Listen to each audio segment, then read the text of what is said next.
Good morning, Bureau Township friends and family. We are glad you are with us again today. We've been praying for you, and we hope that you find encouragement from the Lord's Word, and that you've been taking time to study in the Psalms. I have done so. I've again watched most of the videos, but when Patrick shared his message on Sunday, he talked about those that during this time have more to do, and that's really been me. We've been really working in our garden, trying to prepare. But I have really enjoyed the insight that people have been given, and I've enjoyed, as I've studied the parts that I have, seeing how David has gone through life and the Lord was with him the entire way.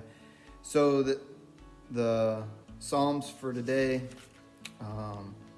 93, 94, 95, and 96. I'm going to read Psalms 95 and share with you a few thoughts. Come, let us sing for joy to the Lord. Let us shout to the rock of our salvation. Let us come before him with thanksgiving and extol him with music and song. For the Lord is the great God, the great King above all gods. In his hands are the depths of the earth, and the mountain peaks belong to him. The sea is his, and he made it, and his hands formed the dry land. Come, let us bow down and worship. Let us kneel before the Lord, our Maker. Apparently the power just flickered. For he is our God, and we are the people of his pasture. The flocks are under his care. Today, if you hear his voice, do not harden your hearts as you did at Meribah, as you did at Massah in the desert, where your fathers tested and tried me, though they had seen what I did.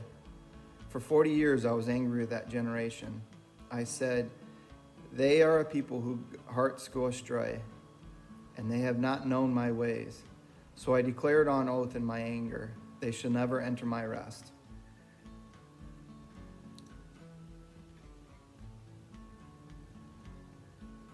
Today, if you hear my voice,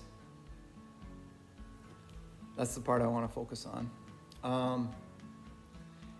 The response that he says, if you hear my voice, don't harden your heart. And I've thought, well, if we could hear his voice, why would we? What are the things that would cause that? Most of the time when we hear his voice, he's asking something. He's asking us for something. He's asking us to put off ourselves and be more like him. And that response can be, you can have that. That's something I need to get rid of. You can have it.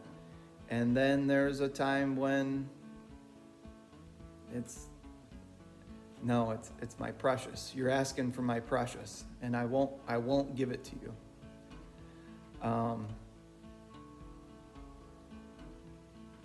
I went through and I thought, when people have met the Lord and seen him, what the response was when we hear with our ears or when we see with our eyes. There's been some times when people see in the book of Revelation,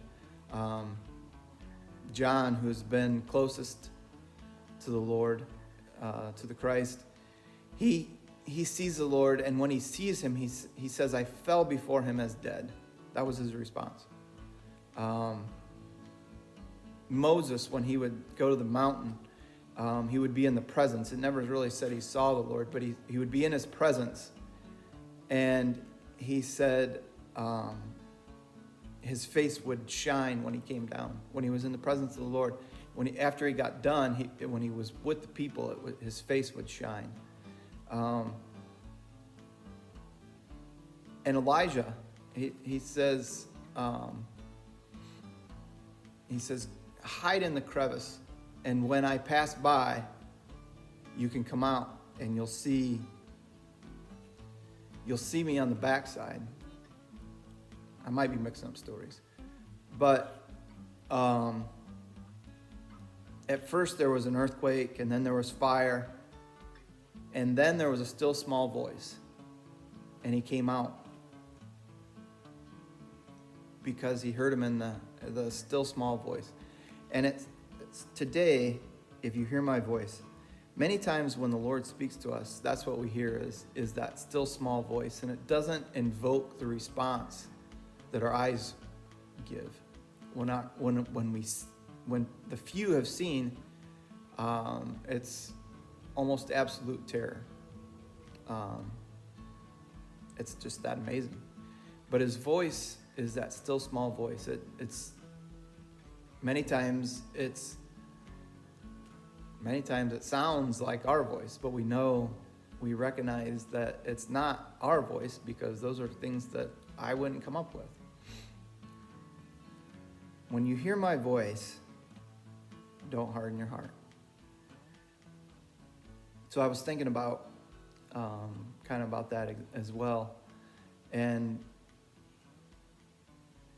when they were in the desert, that's when he's talking about. He says, you were in the desert and you harden your hearts. C.S. Lewis, he talked about how these kids playing in the mud puddle, they were having a day playing at the mud puddle, but they couldn't understand, because of their lack of imagination, what a day at the beach would be like. And so he said they're stuck at the mud puddle because they can't have the foresight to see what the future holds. And so I was thinking about that with my kids. And when they were young, when they were toddlers, it was frustrating because sometimes you had to get going, or you were trying to get them to go to that beach. And they were stuck looking back at that mud puddle. And just that idea of trying to take my kids somewhere when they're only looking back. So today, if you hear my voice, the Lord, don't look back. Look to where he's talking. Listen for that still small voice, and have a great day. I thought maybe I'd give Patrick a dad joke. I saw one the other day, and we were chatting, and it made me think of him.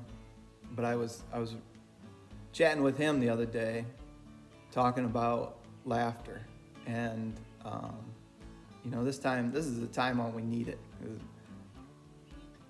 Probably won't laugh. I'll give you a bad dad joke. We stopped loaning out books to the accountant next door. She turned out to be a bookkeeper.